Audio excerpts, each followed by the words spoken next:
રાતના 12 વાગ્યા છે.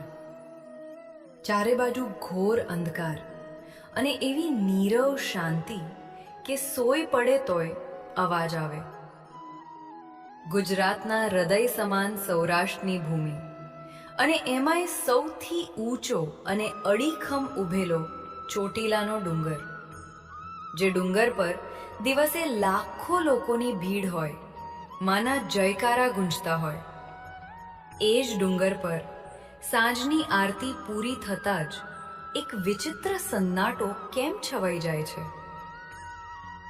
સૂરજ આથમતાની સાથે જ મંદિરના મુખ્ય પૂજારીથી લઈને છેવાડાના ભક્ત સુધી દરેકને કેમ ફરજિયાત નીચે ઉતરી જવું પડે છે? વિજ્ઞાન અને ટેકનોલોજીના આજના યુગમાં પણ રાતના અંધકારમાં આ પવિત્ર 635 પગથિયા પર એવું તો શું થાય છે જેના ડરથી અથવા જેના આદરથી કોઈ માણસ ત્યાં રોકાવાની હિંમત નથી કરતું? સ્થાનિક લોકો રાત્રે ડુંગર પરથી આવતા ડાકલા અને ઝાંઝરના અવાજ વિશે શું કહે છે? મિત્રો, આ માત્ર શ્રદ્ધાનો વિષય નથી. આ એક એવો 1000 વર્ષ જૂનો ઇતિહાસ છે, જેની શરૂઆત પાતાળ લોકમાંથી થયેલા 2 ભયાનક રાક્ષસોના જન્મથી થઈ હતી. આજે આપણે માત્ર દર્શન નથી કરવાના, પણ એક એવા રહસ્ય પરથી પડદો ઉઠાવવાના છીએ જે સાંભળીને તમારા રૂવાડા ઊભા થઈ જશે. તો દિલ થામીને બેસજો, કારણ કે વાર્તાની શરૂઆત હવે થાય છે. જય માતાજી મિત્રો, ડિજિટલ ખેડૂત પરિવારમાં તમારું હાર્દિક સ્વાગત છે. આજે આપણે જગતજનનીમાં ચંડી ચામુંડાના એવા રોમાંચક પ્રાક્ટ્ય અને ચોટીલાના એવા વણ ઉકેલ્યા રહસ્યોની વાત કરીશું, જે કદાચ તમે ક્યાંય સાંભળી નહીં હોય. આ વિડીયોની પાછળ ઘણું ઊંડું રિસર્ચ લાગ્યું છે, એટલે જો તમે પણ માં ચામુંડાના સાચા ભક્ત છો તો અત્યારે જ વિડીયોને લાઈક કરી દો. જો તમે ચેનલ પર નવા છો તો આપણી સંસ્કૃતિની આવી જ અદ્ભુત કથાઓ માટે અત્યારે જ સબસ્ક્રાઇબ કરી લો. અને હા, કોમેન્ટ બોક્સમાં આખા ગુજરાતને સંભળાય એવો જયકારો લગાવજો. જય ચામુંડામાં! તો ચાલો સમય બગાડ્યા વિના શરૂ કરીએ આ દિવ્ય અને રહસ્યમય સફર. સમયના ચયના ચક્રને હજારો વર્ષ પાછળ ફેરવીએ. વાત છે દેવી ભાગવત અને થાન પુરાણ કાળની. પૃથ્વી પર સુખ અને શાંતિનો માહોલ હતો, પણ પાતાળ લોકમાં કંઈક ભયંકર રંધાઈ રહ્યું હતું. ત્યાં 2 અત્યંત ક્રૂર, માયાવી અને મહત્વકાંક્ષી રાક્ષસોનો જન્મ થયો, ચંડ અને મુંડ. આ બંને ભાઈઓ સામાન્ય રાક્ષસો નહોતા. તેમના મનમાં આખા બ્રહ્માંડ પર રાજ કરવાની લાલસા હતી. પણ તેઓ જાણતા હતા કે દેવતાઓને હરાવવા સહેલા નથી, એટલે તેમણે બ્રહ્માજી અને શિવજીને પ્રસન્ન કરવા માટે હજારો વર્ષો સુધી કઠોર તપસ્યા કરી. શિયાળાની કડકડતી ઠંડી હોય કે ઉનાળાની કાળઝાળ ગરમી, ચંડ અને મુંડ એક પગે ઊભા રહીને તપ કરતા રહ્યા. તેમની તપસ્યાથી ત્રણેય લોક ધ્રુજવા લાગ્યા. અંતે ભગવાન પ્રસન્ન થયા અને તેમને એક એવું વરદાન આપી દીધું જેણે બ્રહ્માંડનું સંતુલન બગાડી નાખ્યું. તેમને વરદાન મળ્યું કે પૃથ્વી પરનો કોઈ પણ પુરુષ, કોઈ દેવતા, કોઈ ગંધર્વ કે કોઈ પ્રાણી તેમનો વધ કરી શકશે નહીં. વરદાન મળતા જ ચંડ અને મુંડમાં અહંકારનો જ્વાળામુખી ફાટ્યો. પૃથ્વી પર વિનાશની શરૂઆત થઈ ગઈ. ઋષિ મુનિઓના આશ્રમો સળગાવી દેવામાં આવ્યા. યજ્ઞકુંડમાં લોહી રેડવામાં આવ્યું. ચારે બાજુ હાહાકાર મચી ગયો. સ્વર્ગના દેવતાઓ પણ આ રાક્ષસો સામે લાચાર બની ગયા, કારણ કે તેમને વરદાન હતું કે કોઈ દેવતા તેમને મારી નહીં શકે. તો હવે રસ્તો શું? ત્યારે બ્રહ્માંડના તમામ દેવો અને ઋષિઓએ નક્કી કર્યું કે હવે માત્ર એક જ શક્તિ પૃથ્વીને બચાવી શકે છે. બ્રહ્માંડની સર્વોચ્ચ શક્તિ, સ્ત્રી શક્તિ, આદ્ય શક્તિ. શરૂ થયો બ્રહ્માંડનો સૌથી મોટો મહાયજ્ઞ. દિવસ રાત ઋષિઓના આક્રોશપૂર્ણ મંત્રોચ્ચારથી આખું આકાશ અને પાતાળ ગુંજવા લાગ્યો. દેવતાઓએ પોતાની તમામ શક્તિઓ આ યજ્ઞમાં આહુતિ રૂપે આપી દીધી. ચંડ અને મુંડને આ વાતની ગંધ આવી ગઈ. તેઓ ક્રોધથી પાગલ થઈને પોતાની વિશાળ રાક્ષસી સેના લઈને યજ્ઞનો નાશ કરવા ધસી આવ્યા. આખી જમીન તેમના પગલાથી ધ્રુજવા લાગી. અને બસ એ જ ક્ષણે જેની રાહ જોવાતી હતી એ ચમત્કાર થયો. હવનકુંડની જ્વાળાઓ અચાનક પ્રચંડ બની.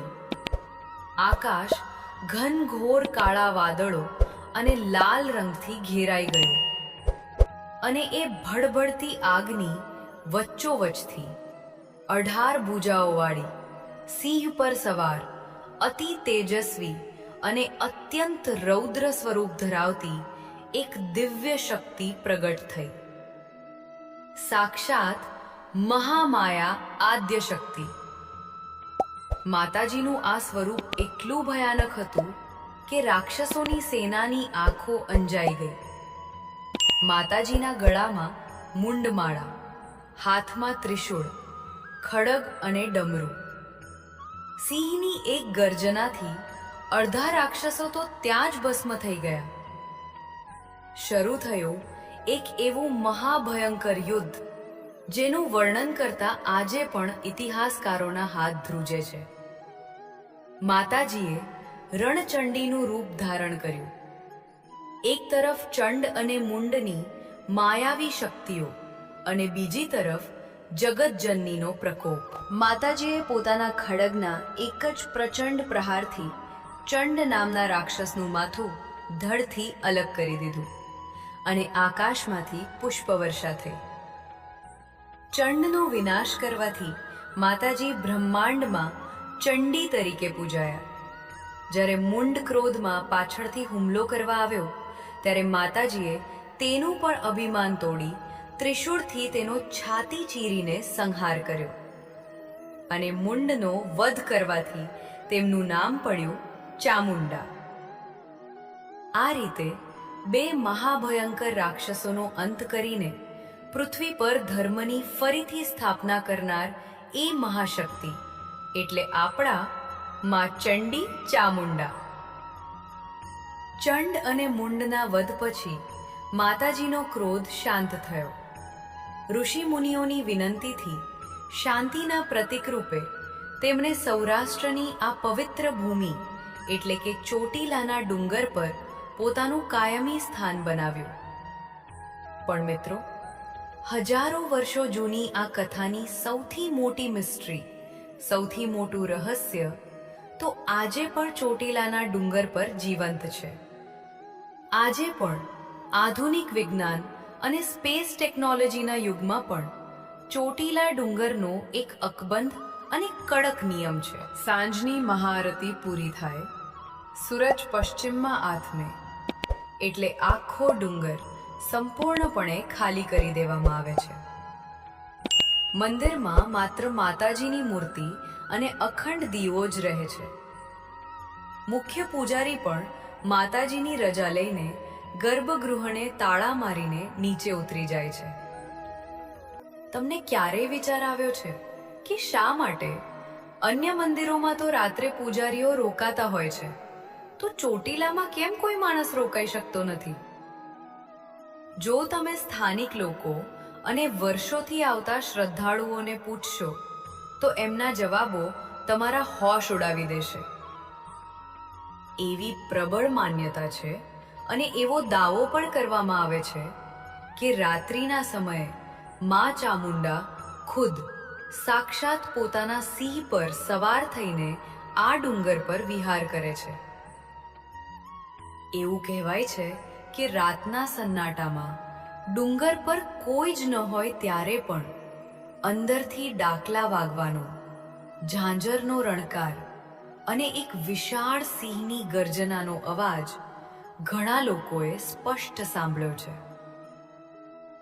આ ડુંગર પર રાત્રે કોઈ અદ્રશ્ય શક્તિઓનો વાસ હોય છે, જે માત્ર માતાજીની ભક્તિમાં લીન હોય છે. જો કોઈ સામાન્ય મનુષ્ય ભૂલથી પણ ત્યાં રાત્રે રહી જાય તો તે આ દિવ્ય ઉર્જા સહન કરી શકતો નથી. હા, માત્ર એક જ અપવાદ છે. આસો માસની નવરાત્રિના એ 9 પવિત્ર દિવસો. આ દિવસોમાં માતાજીની વિશેષ રજા લઈને પૂરા નિયમો અને નિષ્ઠા સાથે માત્ર 5 પૂજારીઓને રાત્રે ડુંગર પર રોકાવાની મંજૂરી મળે છે. બાકીના આખા વર્ષ દરમિયાન રાત્રે આ ડુંગર પર કોઈ જ મનુષ્યનો પડછાયો પણ હોતો નથી. મિત્રો, આજથી 155 વર્ષ પહેલાનો સમય જરા યાદ કરો. અહીં કોઈ પાકા પગથિયા નહોતા, કોઈ રસ્તો નહોતો. ભક્તો જીવના જોખમે કાંટા અને પથ્થરો કૂદીને જંગલી જાનવરોનો સામનો કરીને માતાજીના દર્શને આવતા. ત્યારે ડુંગર પર એક નાનકડો ઓરડો જ હતો, પણ આજે ત્યાં 635 પાકા પગથિયા અને એક ભવ્ય મંદિર બની ગયું છે. તમે ક્યારેય ચોટીલા જાઓ ત્યારે એક ચમત્કાર નજરે જોજો.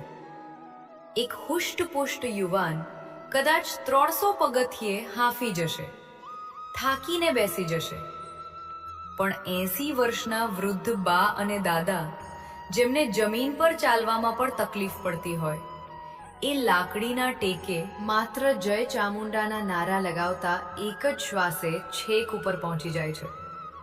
આ કોઈ શારીરિક તાકાત નથી સાહેબ, આ છે શ્રદ્ધાની તાકાત.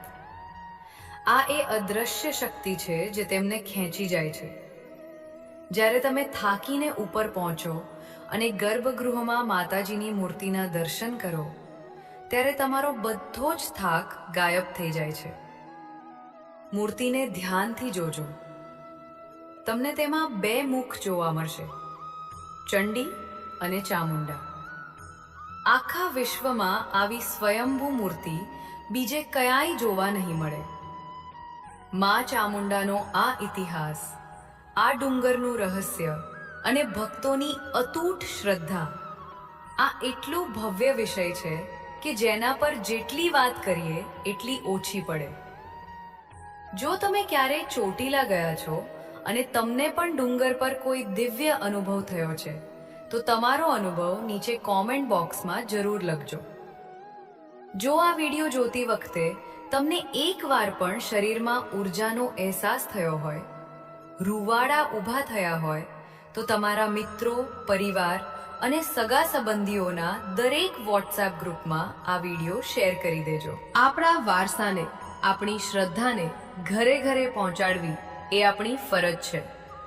આવા જ અદ્ભુત, સસ્પેન્સથી ભરેલા અને આપણી સંસ્કૃતિના સાચા ઇતિહાસ જાણવા માટે અત્યારે જ આપણી ચેનલ ડિજિટલ ખેડૂતને સબસ્ક્રાઇબ કરી લેજો અને બાજુમાં આપેલું બેલ આઇકન દબાવવાનું ભૂલતા નહીં. તો ચાલો ફરી મળીશું એક નવી અને રોમાંચક કથા સાથે.